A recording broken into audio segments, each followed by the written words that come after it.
Well, first of all, I was quite surprised because I did see where he was on the record saying he would not get involved in any other inter-county activity once he departed the Roscommon scene. But I do know he had a couple of runs of getting the Mayo job, and he was quite passionate about getting the opportunity to manage his native county. He's retired, and lives in Roscommon, which is not a big commute for him. He's put a fantastic team together.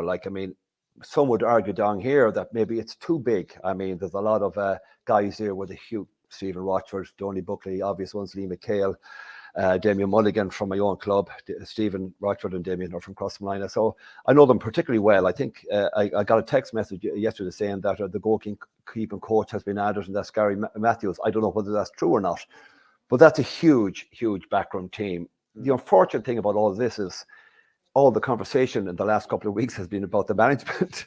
I'd rather us talking about some young club footballer that has just maybe had blown the club championship with his talent. And I've seen a lot of club games down here, and I'm quite impressed with a couple of the young lads, particularly from Kevin's native club, Ballina Stephenites. They're doing particularly well in the championship, and a lot of young talent coming through there. But unfortunately, all the talk is about the management, the backroom team, the big PR event that took place last week.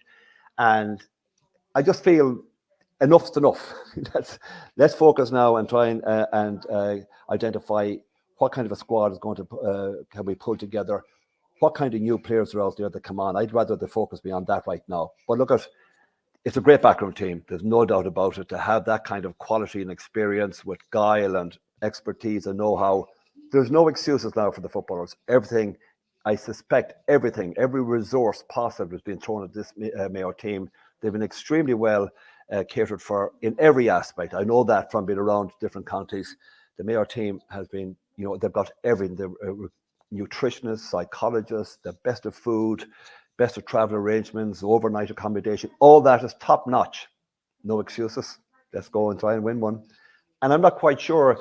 I just personally feel that maybe this team has maxed out. It's plateaued. It might be in somewhat of a decline.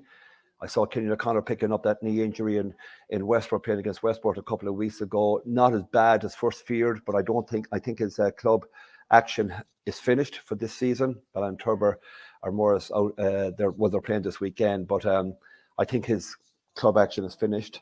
How much more is there in Aidan O'Shea? I've seen him now playing last weekend against Balmullet. He's has he his best days are over? Are they? I'm not quite sure. Lee Keegan, he's at that age now where you'd wonder how much more is there. And I'm talking about three kind of iconic players for Mayo. Now we're lucky enough. There's a new crop. The Tommy Conroys and the Rhino Dunn who's coming back. Owen McLaughlin here has picked up quite a significant knee injury for his club, and there's a rumour circulating that he's going to be out for 6 or 8 weeks.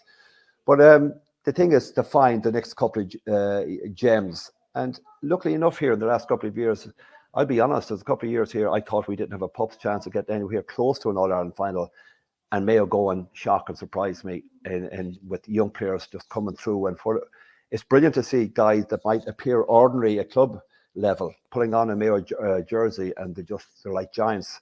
I just hope we have a few more giants coming through.